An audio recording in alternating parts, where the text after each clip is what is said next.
Hey, what's up, you guys? It's your girl JoJo, and I'm here with the review for Love Goals Season 1, Episode 5. It is a little late in the evening, but at least it's not dark. Y'all know what I've been doing. It's Sunday. I had to get to the bag. That's my main source of income these days, but I hope y'all are doing good today. Love Goals was a good episode last night. It was a tearjerker. It would have been a tearjerker. I didn't cry, but normally I do cry when we talk about these kind of subjects. So on this episode, we are dealing with issues that happen in childhood, which is a form of therapy. I don't know if I've ever told y'all this, but I do have a psychology degree that I no longer use. But I have a psychology and a social work degree, and neither field I work in anymore. But when they went back into their childhood, I knew that it's trauma focused cognitive therapy, cognitive behavioral therapy, excuse me, with a little bit of psychoanalysis in it. But I knew that's what kind of therapy that they were doing because I recognized it from my classes. So I was like, okay, this is very good. And there are a lot of therapists who believe that all of our issues that we have today, everything that we do in our personality, everything that is manifested in our personalities comes from our childhood, completely.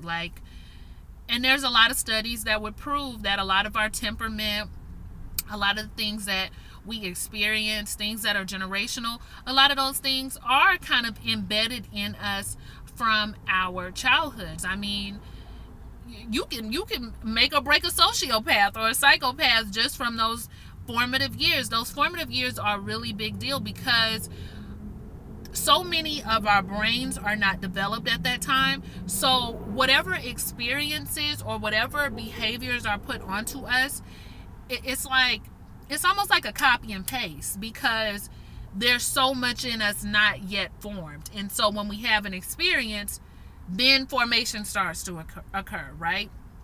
Then it starts to set in, when we start to get older. It's interesting. It's all very interesting, and there's definitely a lot to it.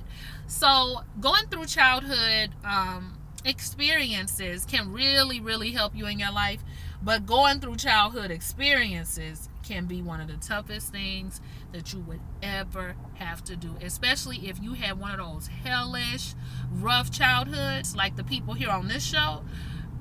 It can be a difficult process. So they do it in group. I would have had a hard time doing it in front of a group. So I admire their bravery. I noticed as everybody was telling their story, now I don't know if the camera just likes Dwight. Shout out to y'all for telling me his name. Dewayne and Teresa that much, but the camera went to them a lot, and I noticed that both of them had very strong reactions to everyone's story. It seemed to really, really bother them to hear, especially Dwight, and maybe because he a part of the Virgo gang, because you know them hearts, baby, we wears them, but he seemed to have very strong reactions to a lot of the stories that he was hearing. So we started with Spinderella. Spin was molested by a family member at a very young age. I think it was around 7 or 8. Yeah, 7 or 8. I have it in my notes. And she kind of went past it quick. She was like, I was molested at the age of 7 or 8, and the only person I talked to about it was my sisters, and that was pretty much it. And Dr. Spear gets her to go a little bit deeper. We find out that it was some family member who used to just know the perfect time to come by. I believe her sisters were molested as well, so it wasn't just her. She thought she would get in trouble if she told somebody, and so she just never revealed it. She just never brought it up. And that is her story. And I want to interject real quick because Spin actually didn't go first. It was Mimi who went first, who is Coolio's woman. Mimi was molested by her grandfather. She would ride with him on the way to the bowling league with her father, and she would ride with the grandfather. She would have on a dress, and he would do whatever he did. And for the longest, Mimi said that she felt bad that she had participated in something like that. And it broke my heart to hear her use the word participated, because let me tell y'all something. Whenever grown people are involved, I hold grown people up here. I am not one of those people that play the whole, well, you know, these young girls be fast. And yes, okay, I know certain things like that happen.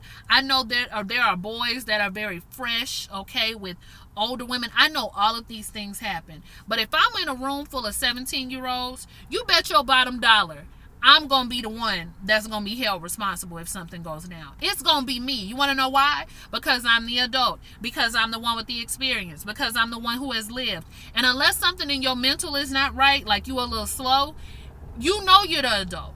You know you're the responsible one. So I don't really play those, reindeer games that people like to play with all of that. Well, some so-and-so, she act real mature, so I can understand why. No, I don't understand, because I'm the full-grown adult. It ain't no game that a 15 or a 16 or a 17, 11, it ain't no game that they about to spit to me where I'm about to go for it. I'm going to tell you, sit down, little boy.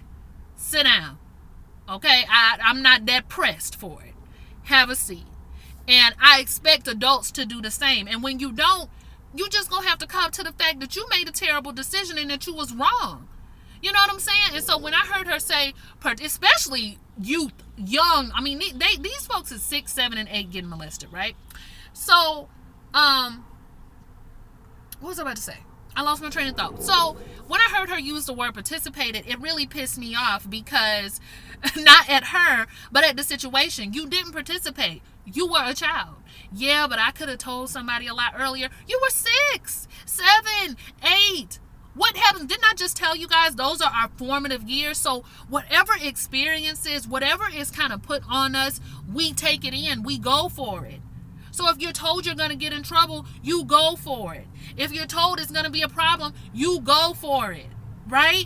So that's why you didn't tell anybody. Not because you were wrong or because you felt like it was right, so you just didn't say anything.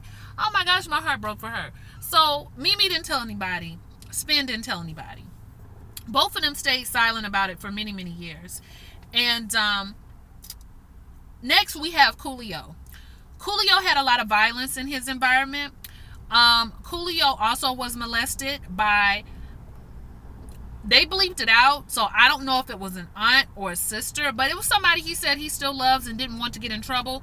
So I thought it was a child. I ain't gonna say, because I ain't trying to get no trouble on this channel, but they bleeped it out. But she used to have him do things to her, and he didn't want anybody to get in trouble.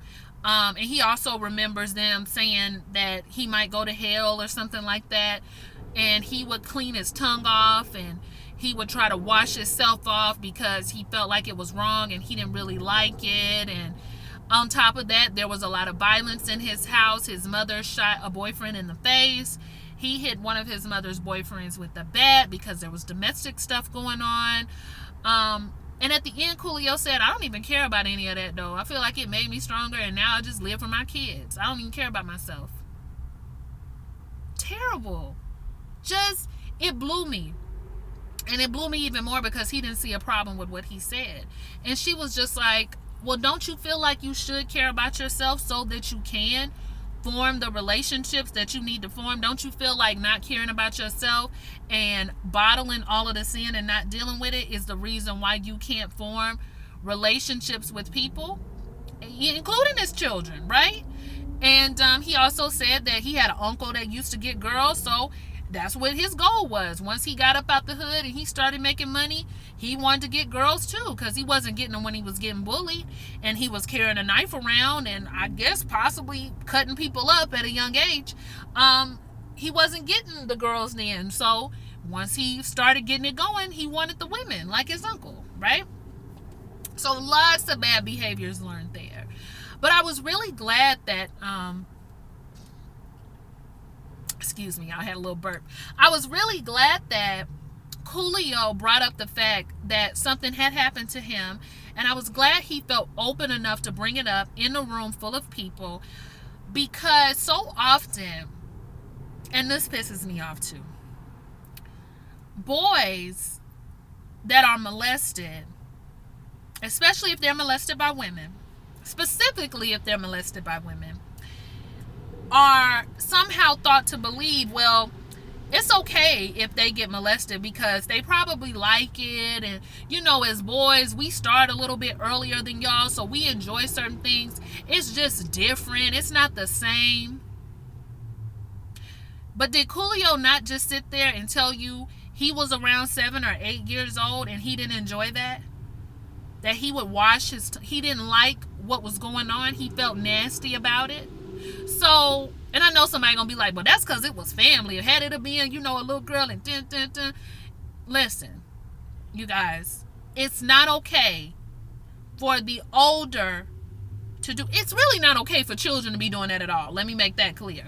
But especially if there's an older protective body over you, these things are not okay. And something tells me that this person wasn't that much older than Coolio. And that's another thing. Y'all think y'all safe just leaving y'all children with these young babysitters, 13, 14? Honey, they're just as capable. They are just as capable, because there's always that older versus younger dynamic. But when we're talking adults, because a lot of them were molested by adults, I'm sorry, there is nothing you can tell me. And one of the other things that I thought of as they were having these conversations, the first thing I thought of is, why is it that when young boys are hypersexual at a young age and they're showing signs of either molestation or that they've seen things they shouldn't have seen, everybody kind of laughs it off? Which is another reason why I was glad Coolio brought that up, and that it wasn't something that he liked or enjoyed. You can't assume that these young boys, just because they're having feelings, are ready for sex. And that ticks me off. I want that kind of conversation really to die down, but I know it won't. It's like we train our boys to be these hypersexualized, they wanted it. And then with the young ladies, we teach them, be quiet about it. And it equals out to nothing. It equals out to nothing good in the end. And I think just hearing how many people in that room were molested, it made me sick to my stomach. It made me realize why there are so many women who struggle sexually. There are so many women who struggle to feel pleasure during sex, and a lot of that is related to their childhood. Or it's the opposite. Okay, they're very, very hypersexualized. They've done it all at a very young age because that got turned on at them too young. Okay, so it could be either one. But in both situations, I've seen kind of the shame in it. Like, I shouldn't be feeling this way. I shouldn't be doing this. And it's because at a very young age, their innocence and their, you don't even get a chance to be curious about your body. It was taken from you. It's effed up. Like, I get pissed when I talk about it. I can't. I gotta move on. I'm sorry. I get really mad about that. But Breon, Sunday's man, Breon, he never knew his father, never met his father, but that's something that Dr. Spirit is willing to help him with if he's interested, and he is. But that's, of course, been hard for him to form relationships, right? With Q joined a gang for protection, okay, because he had to walk through the gang to get to school, so he just went ahead and joined. And when he was about 14, he sold drugs in the gang. He was watching the house one time, opened up the window. His mother was asking for crack. He didn't want to sell to his mother. He didn't want to sell at all. Shortly after that, he moved to Texas to get on the right page. Even though his father was never in his life, he felt like in order to be a good man, he just needed to do the exact opposite of his father. And I know guys that do that. But I want, that crack epidemic, you talking about did a number on the community. Just did a number. Especially in those inner cities like Chicago, Detroit, those New York, those type of areas, just straggled the community. Then Dwight, who was having a hard time over there the whole time, he also joined a gang. His mother was also on crack, to the point where him and his brother were stealing out of stores to eat. People found out that they were alone and living in the crack house, and his father's grandmother ended up adopting them. His father was in and out of jail, also on drugs, and took care of them. And he said his grandmother raised the whole block. So there we get Dwight and that whole community. I'm sorry, you guys. Is it Dwight? It's Dewayne. Oh my gosh, y'all just told me his name and I messed it up again. Okay. Dewayne. And I think I said Dwight earlier too. So it's Dewayne, and Dewayne, I can't get my thoughts together. Dewayne and that whole community thing, you kind of start to see it. He was around a bunch of guys all his life. He joined a gang. The gang was his family. He got big in the gang. Everybody in the gang was looking up to him. So that's the difference between Q being in a gang and him being in a gang. See, when Dewayne was in a gang, people started looking up to him. When Q was in a gang, he got out the paint. So Dewayne is used to having that big brother feel, you know, and that's probably how he feels with his boys. When we get to Teresa, my heart broke again. Her mother had 8 children, 8 different fathers. She was always ashamed of that. And right around the time, I think she said she was about 8 years old, her mother had a boyfriend, and the boyfriend would give them gifts. But those gifts came with favors, and we know what kind of favors that involves. And she would just do it. Her and her sisters. They were all doing it because he would give them things. He was a married man. Again, the adults. And it went on like that until she moved out of her home. And we find out later that she had never really talked to Dewayne about this, which is disturbing, to be married and not have these conversations. But again, the shame, the guilt, we're taught to be quiet. She says she gets nervous having so many men around her daughter because her daughter is out, and sometimes she has on her little pajamas, or she might not have her underwear on, or have her underwear on and walking around the house and running around. I think she said her daughter was 2 or 3 years old. And so she worries about her daughter being around these men. So now we see there's an extra layer to her not wanting all these people in her house. It's not just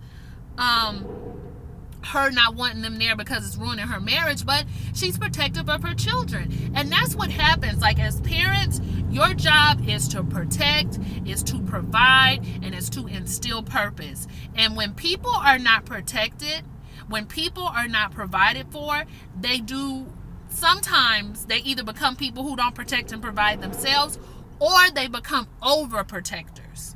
Right? Because they're trying to overcompensate. I didn't feel cared for, so now I am hyper vigilant and making sure my people feel cared for. So it's a lot. It is a lot to dissect.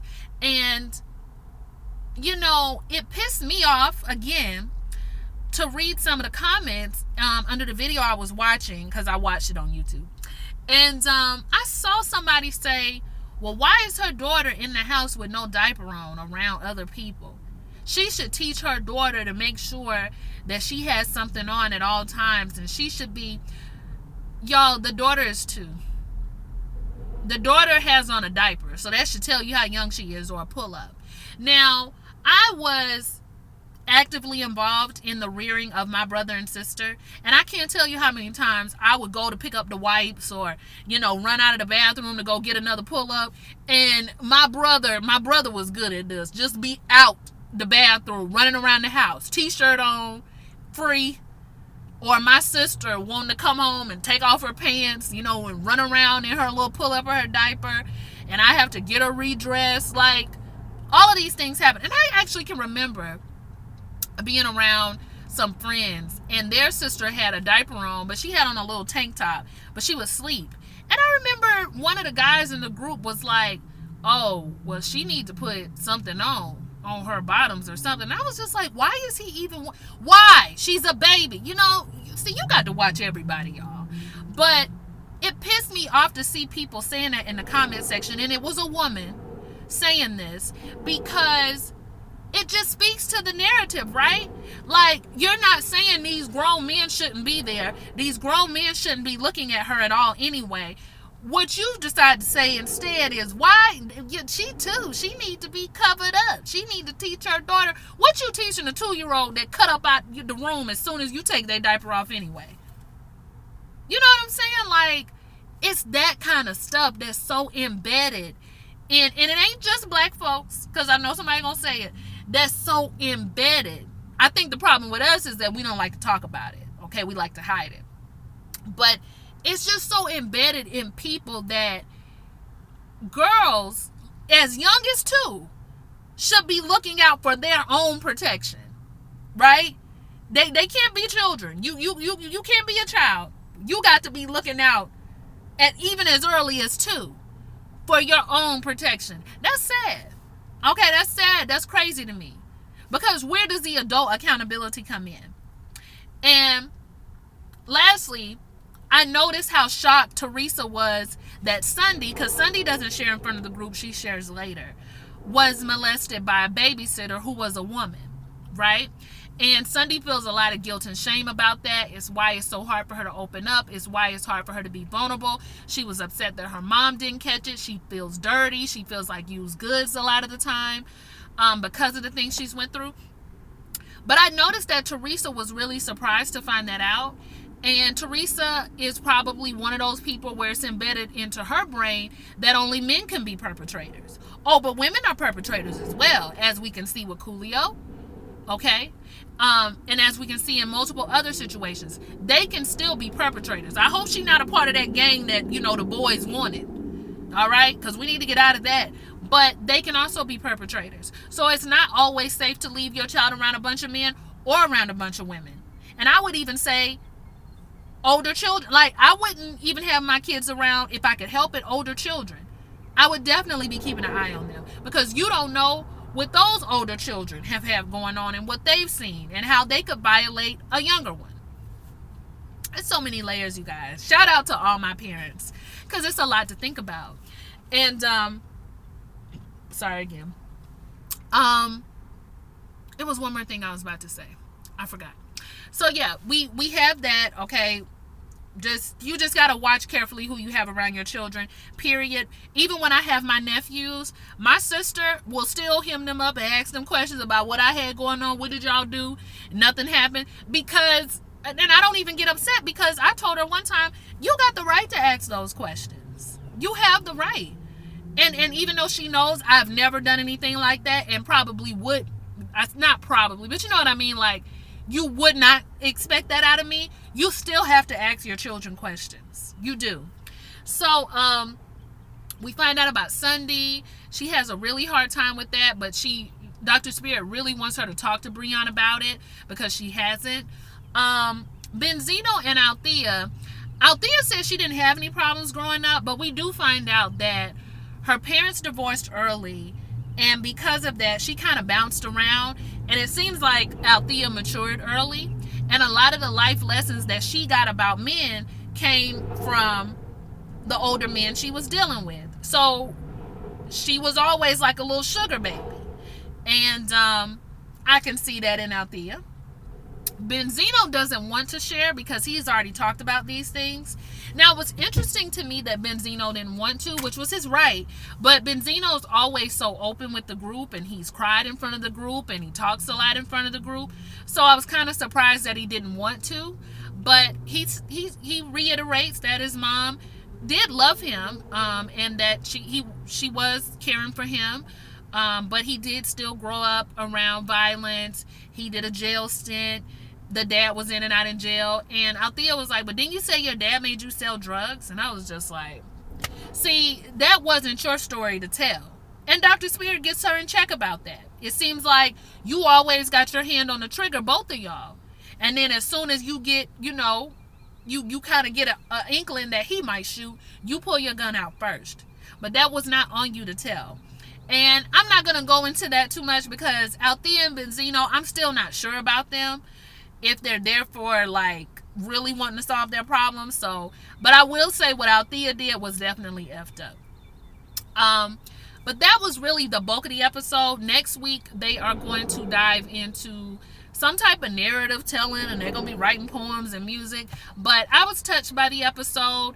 I really hope that all of them get the help that they need. I'm glad that they went back into it. I'm glad specifically that Teresa shared her thoughts more with Dewayne, not the white child. Yeah, I thought it was a good episode. You guys let me know what you think. I know I missed a lot of stuff, but it's already kind of long, so let me get up out of here because I know I've been rambling. All right, y'all have a good Sunday, what's left of it, and I will talk to y'all for the next one. Bye.